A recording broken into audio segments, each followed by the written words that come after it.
It was exactly 2:47 a.m. The silence was so complete that Aryav Sharma flinched at the sound of his own breathing. He jolted awake, sweat dripping from his temples, his heart pounding as if some unseen truth had shaken him from sleep. Fear had always been part of Aryav's life. Darkness, loneliness, and silence weakened him in ways he never fully understood. Maybe that was why, even as an adult, he still lived with his mother, Savita. Being near her gave him a fragile sense of safety. If something went wrong, at least he wouldn't be alone. Circumstances led them away from the city to an old, abandoned bungalow on the outskirts. The house was large and cheap, but the moment Aryav stepped inside, a heaviness settled in his chest. As he shut the door, he felt someone breathing close behind him. He turned around. There was no one. Savita noticed his unease and smiled gently. "It's just a house," she said. "There's nothing to be afraid of." The first 2 nights passed quietly. On the 3rd night, the kitchen utensils were no longer where they had been left. On the 4th night, the tap was running by itself. Savita dismissed it all as coincidence. On the 5th night, Savita woke suddenly. In the dim light, she saw Aryav sitting on the floor of the hall, his back turned toward her, whispering to someone. Her voice trembled as she asked who he was talking to. Aryav didn't turn around. He only said, "We have arrived." The voice was not his. From that night on, Aryav began to change. Sometimes he became violently aggressive, throwing things without warning.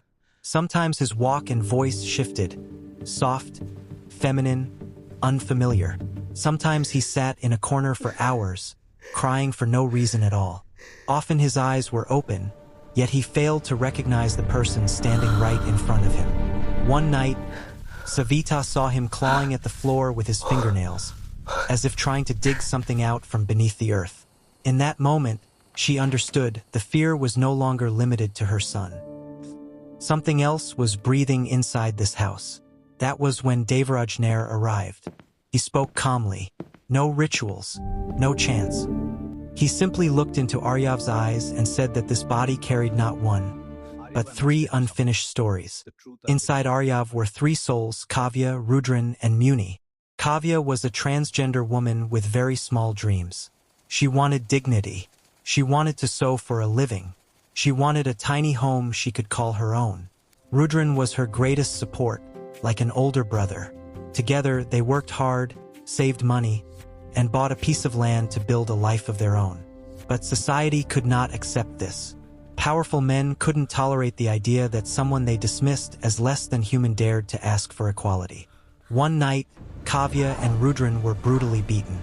Their screams were swallowed by the darkness. They were buried alive in the very land they had bought. Muni, the graveyard caretaker, knew the truth. He tried to raise his voice and was killed for it. No last rites, no justice, just soil pressed down on broken bodies.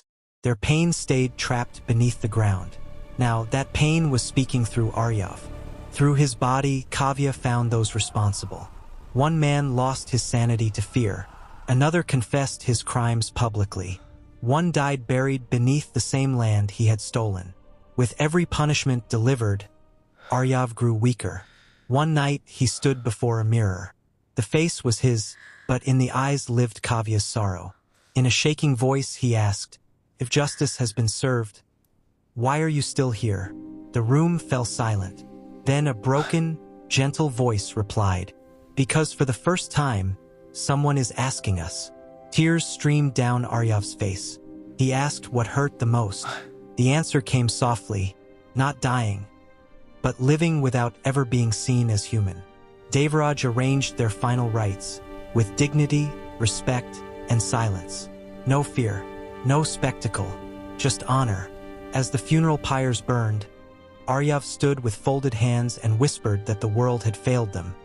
But today he would not. The air suddenly felt lighter, as if someone had finally exhaled after years of holding their breath. Aryav collapsed. When he woke the next morning, sunlight poured through the window. Birds were singing.